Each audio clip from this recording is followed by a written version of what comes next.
Сайн байцгаана үзэгчдээ, улсын их хурлын хамгийн газрын хэвлэл мэдээлэл олон нийтэд харилцагчдаас бэлтгэн өргөдөг улсын их хурлын цаг мэдээллийн хөтөлбөр эхэлж байна.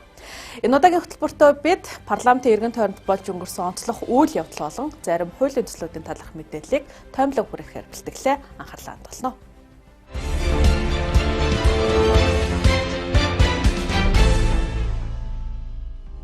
Монгол Улсын ерөнхийлөгч Чухнагийн хүрэлцэх хүнсний хангамж аюулгүй байдлын талаар улсын их хурлын чуулганы нэгдсэн уралдаанд үгэлж хүнсний хувьсгал хийх томоохон зорилт дэвшүүлж хүнсний хангамж аюулгүй байдал үндэсний хөдөлгөөнийг эхлүүлж байгааг зарласан. Энэхүү санаачлагыг улсын их хурлын дарга Зандан шатар дэмжиж энэ чиглэлээр санаачилсан хууль тогтоолын төслийг дараа л харгалзахгүй шуурхай шийдвэрлэж үр дүнтэй хэрэгжүүлэх бүхэл боломжийг бүрдүүлж нийгмийн яралтай гормоор хилцэн батлах, ажлын хэсэг байгуулах зэрэг үүрэг чиглэлийг холбогдох байнгын хороодод өгсөн.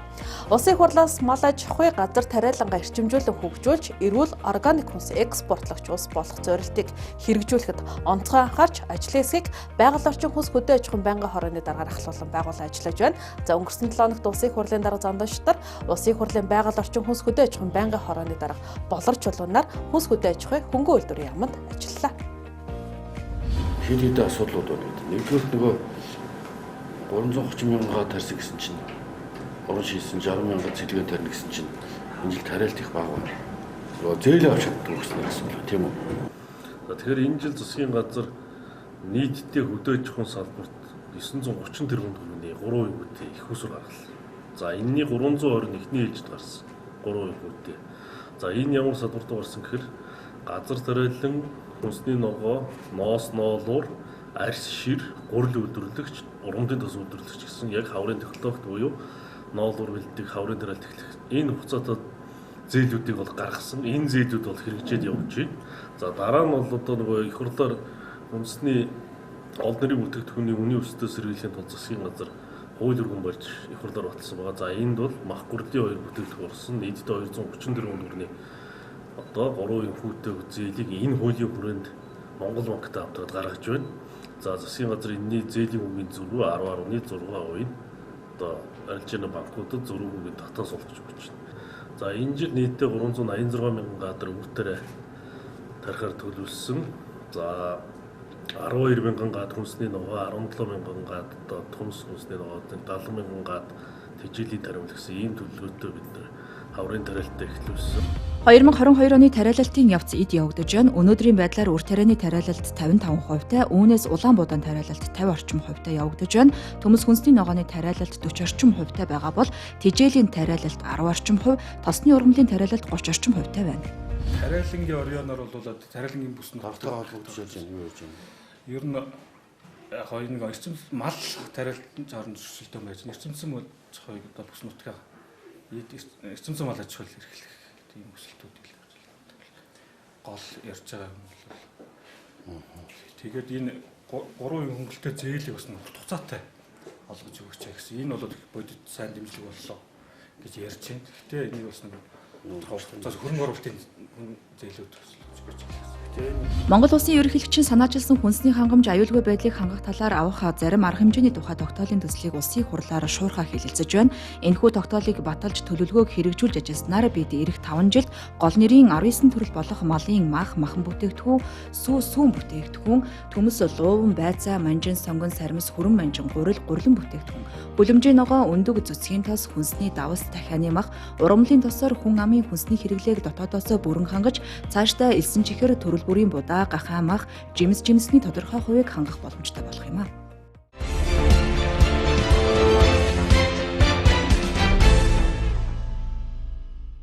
Эрүүгийн хэрэг хянан шийдвэрлэх тухай хуульд нэмэлт өөрчлөлт оруулах тухай хууль батлагдсантай холбогдуулан хуулийн төсөл санаачлагч гишүүд мэдээлэл хийсэн. За хуулийн төслийг улсын их хурлын гишүүн инх баяр пүрэвдэрж сандаг учирнаар санаачлан боловсруулж 2021 оны 4-р сарын 8-ны өдөр улсын их хурлд өргөн мэдүүлээд байсан юм а. Монгол улсын эрх зүйн системд цаашдаа альва хэргийг нотол чадахгүй бол цагаатах гэсэн зарчим нутагших боломж энэхүү хуулиар бүрдэж байгааг гишүүд онцолж байна.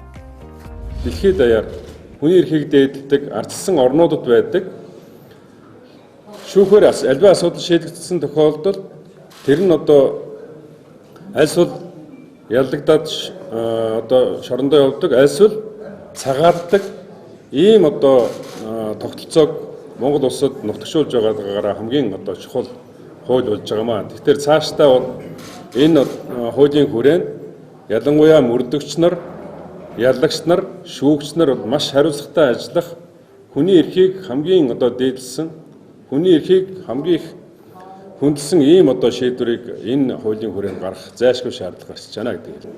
Мөрдөн байцаалтанд цаашид хэрэгүүд гэмбүрүүгийн шатнаас буцахгүй болж байгаа. Ганцхан шатнаас буцсан, тэр нь шүүхийн урьдчилан хэлцүүлгээс буцсан. Бүх нотлох баримт цугларчээ, хуулийн дагуу бүрдсэн байна. Хууль ёсны эрхэм зөрчигдөөгүй байна гэж үзсэн, хангалттай нотлох баримт цугларчээ гэж үзсэн хэрэгүүд л шүүх рүү цаашдаа гэмбүрүүгийн шатны хуралдаа хийгдэнэ. Ингээд саяны хэлсэнчлэн нотолж чадахгүй бол цагаатах гэсэн энэ зарчим цаашдаа Монгол улсын эрх зүйн систем нутагших ийм боломж бүрдсэн байгаа.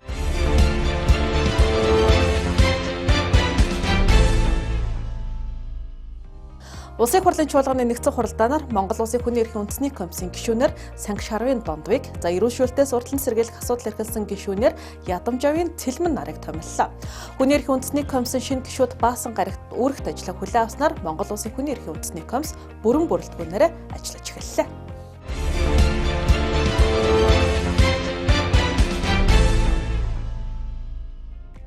Улсын хурлын цаг навтруулыг хуулийн төслийн талаарх мэдээлэлээр үргэлжилж байна. Жил ирэх тусам гэр бүл салт нэмэгдэж хүүхэд хамгийн том хохирогч болсоор байна. За энэ нь гэр бүлийн харилцааг тойрсон эрх зүйн орчин муу? За үүнээс үүдэж эцэг эхийн хүлээх хариуцлага султай холбоотой. Тиймээс улсын хурлын 13 эмэгтэй гишүүн хүүхдийн тэтгэмжийг эцэг эхийн орлогын 50% дүүцгүүц хэмжээгээр тогтоож, данснаас шууд суудгаж авдаг байх өөрчлөлтийг гэр бүлийн тухай хуульд оруулахаар хуулийн төсөл боловсруулад байна. Гэр бүл салтын улмаас хүүхэд хамгийн ихээр хохирдог Монгол улсад жилд 3391 орчим гэр бүл гэрлэлтэд цуслуулж байна. Харин 16 орчим мянган гэр бүл гэрлэлтэд шинээр бүртгүүлдэг байна. Сүүлийн жилүүдэд гэр бүл салалт 1% нэмэгдэж байна. 3391 гэр бүлийн ард дунджаар 1 айл 2 хүүхэдтэй гэж тооцвол 7000 орчим хүүхэд хохирж үлддэг. Гэвч өнөөдрийн хүртэл хүүхдийн тэтгэмжийн асуудал орхигдсон хэвээр байна. 11 хүртэлх насны хүүхэд амжиргааны доод түвшингийн 50% тооцож олгодог бол 11-ээс дээш 18 нас хүртэлх амжиргааны доод түвшингийн хэмжээгээр тооцож олгож байна. Гэхдээ энэ нь тухайн бүс нутгаас хамааран өөр тооцогддог. Ингэснээрээ 11 хүртэлх насны хүүхдэд сард 115,000 орчим төгрөгийн тэтгэмж тогтоогдож байна гэсэн үг юм. Ингээд үзэхээр 115,000 төгрөгөөр хүүхдээ бүтэн сар хоолж унтлаад боловсролын зардалт нь, эрүүл мэндийн зардалт нь зарцуулах ямар ч тийм бололцоо өнөөдрийн нийгэмд байхгүй байгаамаа. Тийм учраас бид нар энэ тэтгэмжийн хэмжээг тогтоохдоо орлоготой нь уялдуулъя. Куамын орлогын албан татврын тухай хууль заасан орлогынх нь 50-аас доошгүй хувь гэдэг байдлаар тогтооё гэж энэ хуулийн төсөл өргөн барьж байгаамаа.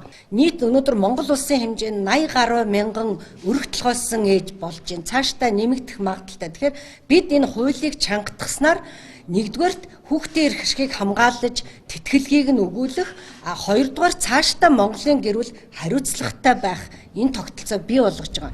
Шүүхийн шийдвэр гүйцэтгэх ерөнхий газрын мэдээлснээр 2021 оны байдлаар 13,886 хүүхэд тэтгэлэг авахаас 4,150 хүүхэд тогтмол авч байгаа бол 9,736 хүүхэд тэтгэлгээ авч чадаагүй байна.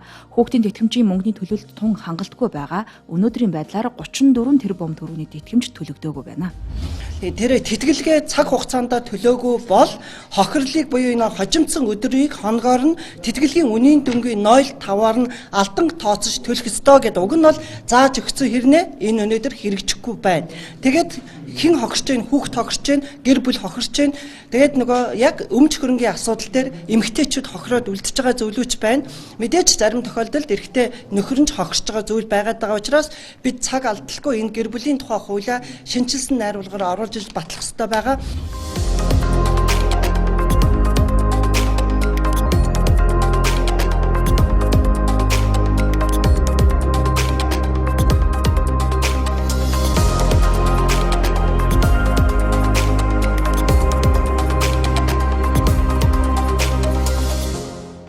Улсын хурлын цаг нэвтрүүлэг үргэлжилж байна. За нэвтрүүлгийн дараагийн хэсэгт бид зөвшөөрлийн тухай хуулийн төслийн талаарх мэдээллийг хүргэнэ.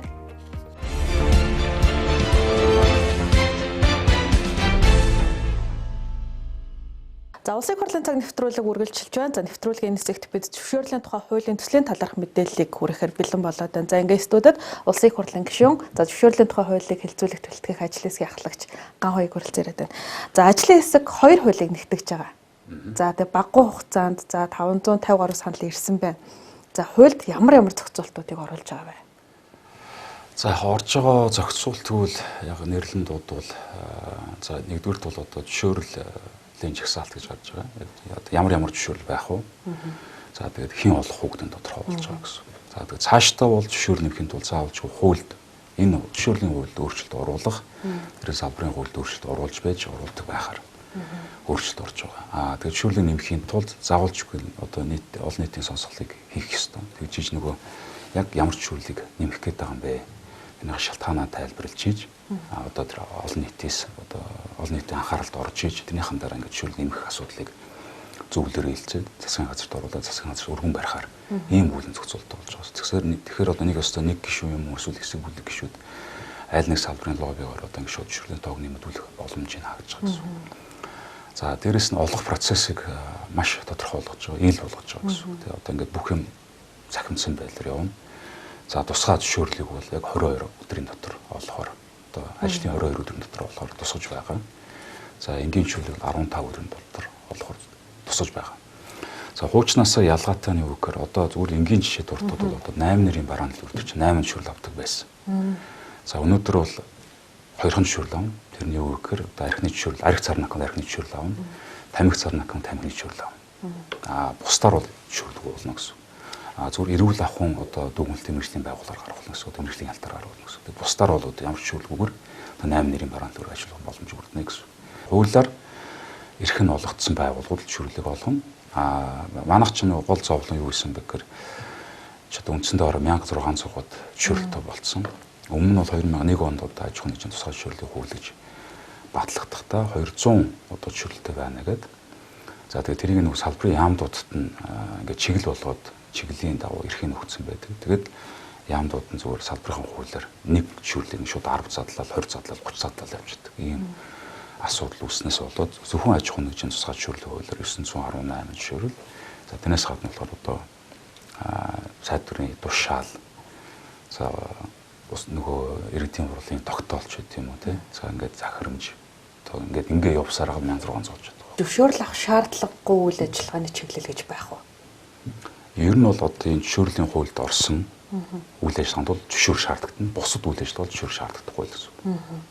Тэгэхээр одоо л үндсэндээ 358 зөвшөөрөл үлдэж байгаа. За сая бол мэргэжлийн ялд 2 зөвшөөрөл асуулахаар болж байгаа. Тэгэхээр 356 зөвшөөрөл үлдэнэ. Иймэрхүү хэлж чагсаал батлагдана гэсэн. Мэргэжлийн холбоод яг энэ зөвшөөрөл олох үйл явцад хэрхэн оролцоотой байх вэ?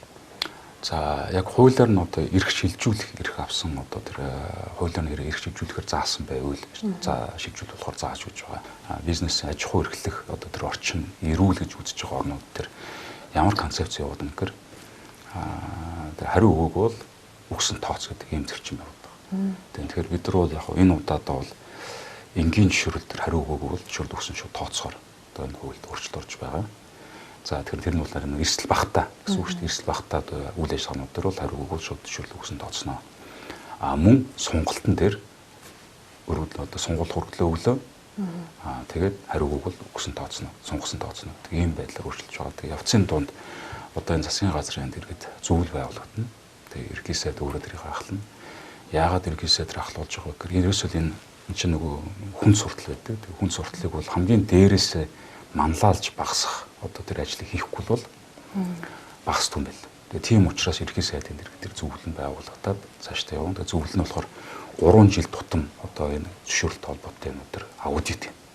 За тэр аудит хийснийх үндсэн дээр үнэлгээ хийгээд эрсдлийн тооцоод хасах боломжтой зөвлөлтийг хасаад ингээд цаашдаа явна гэсэн. Зөвшөөрөл нэмэхээр бол тэр зөвлөл нь хүлээж аваад үнэлгээг нь хийгээд эрсдлийн тооцоод олон нийтийн сонсголыг явуулаад тэгээ тэрнийхэн дараа засгийн газарт дөрөв мэдүүлнэ гэсэн. Зөвшөөрлийн хугацаа ямар байх вэ? Сонголтын хугацаа болон шинээр олгож байгаа зөвшөөрлийг. Тэгээ өмнө нь бас яг гол асуудал бас яг энэ айгүй олон байгууллагатай уулзсан л да тухайн үеийн олон байгууллагатай уулзахад ингээл сонголтын дээр хүртэл ингээ асуудал гардаг. Тэгээ ингээд өргөлөө өгчдөг, хариу өгөхгүй байж хугацааны дуусчихдаг. Тэгээ дараад нь нэг мэргэжлийн ялтан ч юм уу ирээд хандах зөвшөөрлөө сунгуулаагүй шүү дээ торгоо явчихдаг. Тэгээ ингээд авцалдахгүй байна гэдэг ийм байдлаар асуудал ирдэг байсан. Тэр одооны шинэ хуулиар ямар өөрчлөлт орж байгааг гэр зөвшөөрөл дуусахаас 45 хоногийн өмнө одоо тэр эрх бүхий байгуулах нь ханивчлж хугацаа дуусгаж шүү гэж мэдээлэл одоо нийтийн мэдээллийн байдал нийтийн мэдээллийн хуулиар ингээд мэдээлэл өргүүлнэ гэсэн. Тэгээд тэр 15 хоногийн хугацаанд юм бэлчаад 30 хоногийн өмнө хүсэлтээ өгч чинь. За тэгээд асуудал нь гайгүй бол сонгуультан дээр эн чинь нэг 12 хоногийн дотор 12 өдрийн дотор сонгуультын шийдэд өгч гэсэн. Тэгэхээр үндсэндээ бол зөвлөлт хугацаа дуусгаас өмнө бүх ажлыг дуусна. Тэгээд эрх бүхий байгууллага 3-аас болоод эсвэл албан тушаалтны 3-аас болоод тэр сонгож чадаагүй бол сонгож хугацаанд хийж чадвал шууд сонгосон тооцоод тэгээд ухаан албан тушаалтан дээр хариуцлага тооцохоор оруулж байгаа гэсэн. Тэгээд яг цаашдаа айл ал тал нь ингээд хариуцлагатай ажиллаа хийгээд явах хэрэгтэй. Нэг нь зөвшөөрөл одоо хүсэж байгаа тал нь хугацаанд юм уу хэрэгтэй. Энэ чинь урьдчилан мэдээлэл нь өргөлж байгаа юм чи тийм. Тэр эрх бүхий байгууллагын ажилтан ч гэсэн хугацаанд нэмэн хийдэг байх юм зохицуултууд орж ирж байгаа гэсэн. Тусгай зөвшөөрөл бол энгийнч бол яг анх олоход бол нэг нь бол одоо ажлын 22 өдрийн дотор энэ бүх ажиллагаа хийгдэж дуусна. Тэрний өгөхөр иж бүрдлийн 2 өдрийн дотор шалгаж дуусна. За 10 өдрийн дотор бол одоо магадлан шийдлэх ажиллагаа явагдана. За хэрэг баталгаажуулт юм буюу одоо өмнө чи яадаг байсан гэхээр за таны тэр мэргэжлийн ялтын дүгнэлт аав. Одоо тэр галын байцаагчийн дүгнэлт аав. Ингэж явдаг байсан бол эрх бүхий байгууллага нь өөрөө тэр дүгнэлтүүд авдаг бол. Одоо энэ 22 өдрийн дотор одоо ийм өсөлтөрлөө тэгээд нөгөө нийтийн мэдээллийн хуулиар нөгөө байгууллагууд руугаа бас одоо ийм өссөн юм орж ирсэн байна. Та нарын дүгнэлтүүдээ гаргаж өгөөч гэдэг. Тэр хугацаанд 5 өдрөөр тавьж өгч байгаа. Тэгээд 5 өдрийн дотор юу яах гэсэн нөгөө шийдвэр гаргах гэсэн. Тэгээд үндсэнд бол яг 22 ажлын 22 өдрийн дотор зөвшөөрөл өсгчээс хянагдаад магадлан шинжилгээтэй тэгээд олгодог болно гэсэн. Ийм Монголитой холбогдох байх зү. Одоо бол бид нараас гадаад паспорт авахтаа ч юм ийм Монголигаар бас яг тодорхой хугацаануудад ингээд өөрөө явж баримтчиг авахгүйгээр ингээд шийдэгдэх боломжтой. Тийм. Нийтийн мэдээллийн одоо энэ чинь нийтийн бүртгэлийн мэдээллийн сан гэж юм байгуулагдана.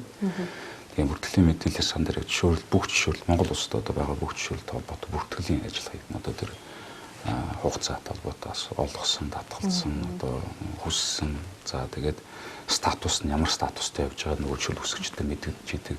За хугацаанд дуусч гэнэ яаж гэнэ гэж нэг юм бас харагдаж идэг. Тэгээд тэр нь бол эдийн засгийн хөгжлийн яамны дэргэд байхаар тусгаж байгаа юм байна гэсэн. Яг цаашдаа одоо ингээд тендерт ороход бол тэр нөгөө зөвшөөрлийнхаа юуг хэвлж авчир одоо тэр юугаа хэвлж авчирч байт юм ингээд нөгөө баахан ингээд надад тэр бол шаардлагагүй болно гэсэн. Тэгээд тэрийг нь бол одоо тэр нөгөө тендер зарлж байгаа азар нөгөөрхөн тэр мэдээлэлээр юм татаж аваад үзээд ингээд явчихна гэсэн.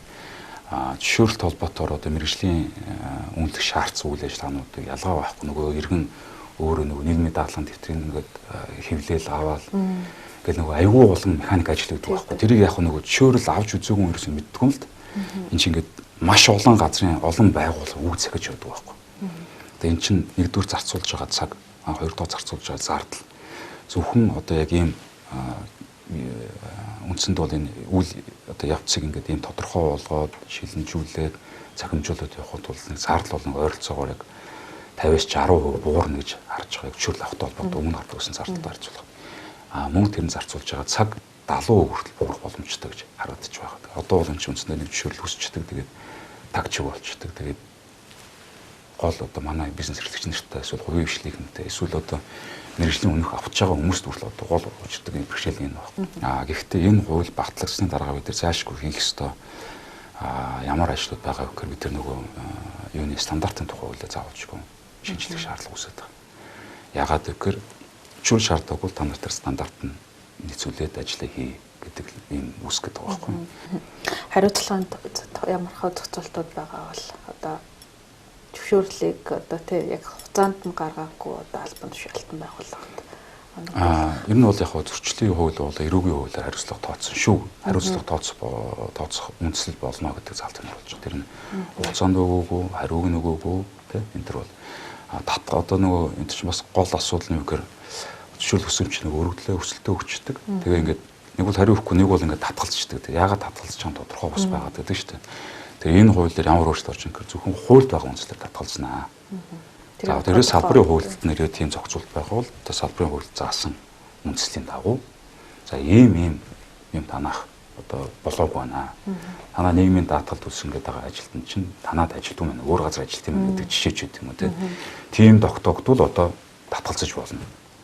Хэрвээ тэгж татгалзах юм бол эсвэл нөгөө хуурам шүчгээр одоо бүрдүүлээд зөвшөөрөл хүссэн байвал татгалзаж болно. За тэгээ тийм тохиолдолд гарвал тэр зөвшөөрөл хүсэгч дахиад 6 сарын хугацаанд зөвшөөрөл үүсгэх эрхийг хааж байгаа. Тэгээ нэг ёсондоо тэр нөгөө зөвшөөрөл хүсэж байгаа хүн ч хариуцлагатай байх хэрэгтэй.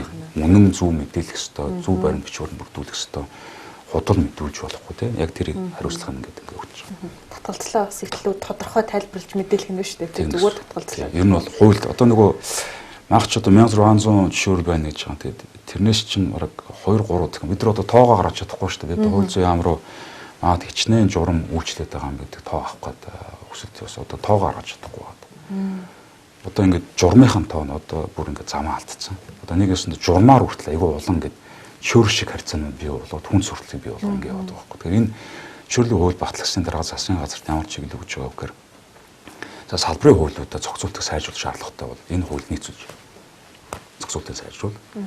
Тэр зөвшөөрлийн харилцаатай холбоотой зохицуулаад байгаа журмуудаа бүгдийг хүчингү болгох юм юмуд орж ирж байгаа. Тэгвэл зөвшөөрөл баталгаажуулалт хоёрын нь ялгаа нь илүү маш тодорхой болно. Салбарын хуулиар харна зөвшөөрлөө хуулиар. За ингэж яагаад би зөвшөөрөл ингэж үсэх юм байна. Ийм ким банадад татгалзах юм байна. Ийм ким банад зөвшөөрөх юм надад хүмүүс иргэн ойлгохгүй гэсэн үг байна. За баярлалаа танд. За баярлалаа.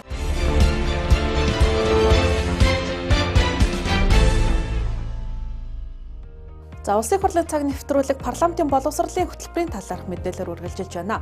За улсын хурлын хамгийн газар Швейцарын хөгжлийн агентлагийн Монгол улсад парламентын ардчлалыг бэхжүүлэх дэд төсөл Монголын Карл Попперийн мэтгэлцээний нийгэмлэг хамтран парламентын боловсрол илтгэх ур чадвар мэтгэлцээний аврах шалгаруулах тэмцээнийг 2022 оны 5 дугаар сарын 28-наас 30-ны өдрүүдэд зохион байгууллаа.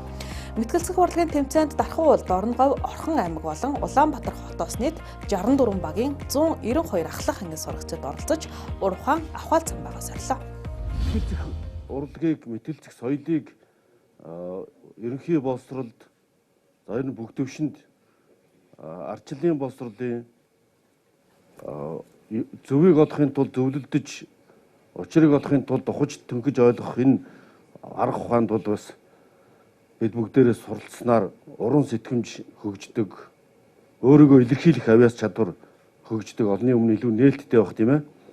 За тэгээд хүмүүсийн өмнө санал бодлоо илэрхийлэхээс гадна бусдыг сонсох чадвар суудаг, бодлоо зэгтлэх ур чадваруудыг эзэмшдэг.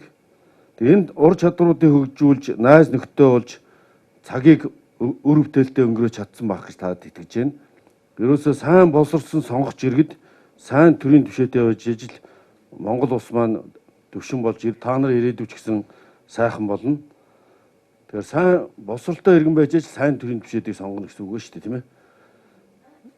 Мэтгэлцээнд олцож мэдлэг чадвараа дээшлүүлсэн төдийгүй өөрсдийнхөө дуу хоолойг төр зэсэгт нийт нийгэм сонсгож чадсан та бүхнээр одоо үнэхээр бахархаж байна.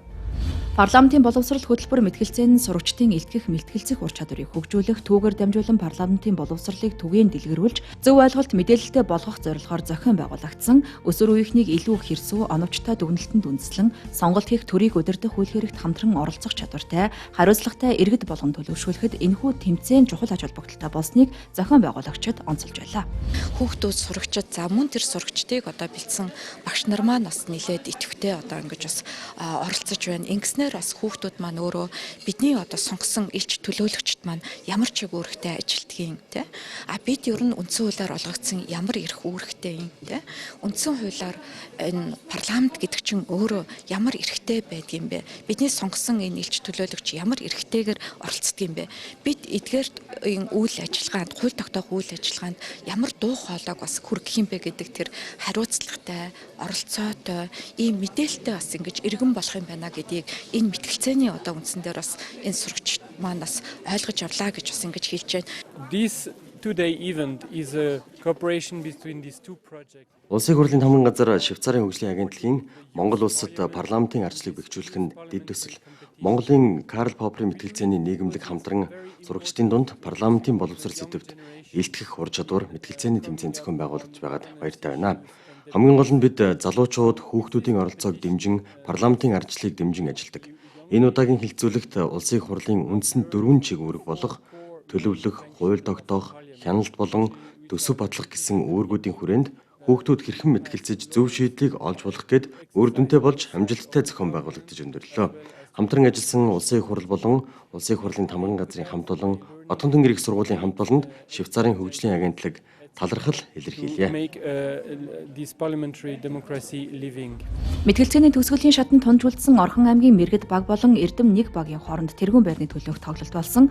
Багууд нотлогч болон няцаагч байр сууриас ардчилсан нийгэмд өрсөлдөөн нь хамтын ажиллагаанаас илүү хөгжлийн түлхэц болдог сэдвийн хүрээнд энэ тэнцүү мэтгэлцэж Эрдэм 1 баг тэргуун байранд шалгарлаа. Би энэхүү мэтгэлцээний тэмцээнд оролцсноор ерөнхийдөө бол өөрийгөө илүү их илэрхийлж сураад өөрийнхөө үзэл бодлыг бусдад хуваалцаж сурсан. Бас би өмнө бол нэг парламент, улс төр нь бол нэг сонирхдаггүй байсан л да. Харин энэхүү мэтгэлцээ парламентын боловсрол гэдэг мэтгэлцээнээрээ би өнөөдөр яг манай нийгэмд яг юу болоод байгаа энэ чин иргэн бит болгонд бүгдэндээ нэг хамаатай байна гэдгийг бол суралцсан. Парламентын боловсрол гэдэг зүйл яг юу юм?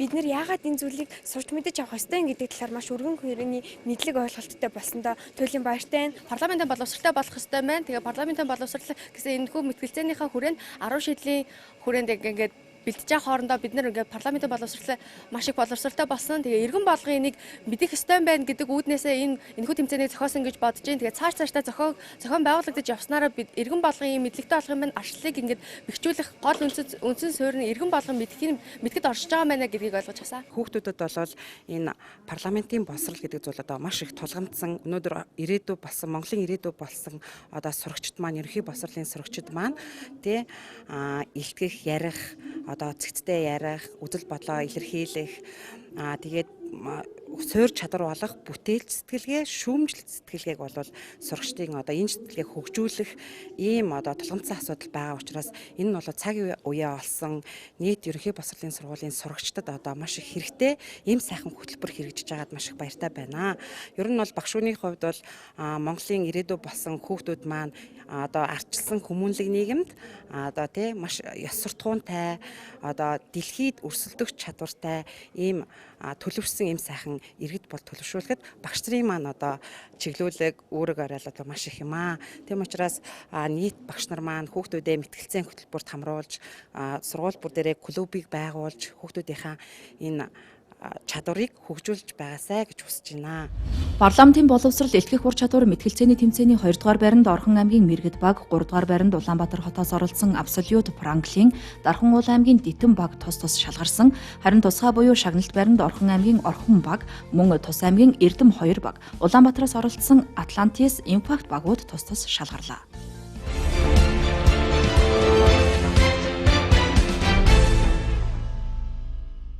Улсын их хурлын тамгын газрын хэвлэл мэдээлэл олон нийтэд харилцах хэлцээс бэлтгэн хүргэдэг Улсын их хурлын цаг тойм мэдээллийн хөтөлбөр үзэгч та бүхэнд хүрэлээ. Анхаарлаа хандуулан үзсэн үзэгч танд баярлалаа.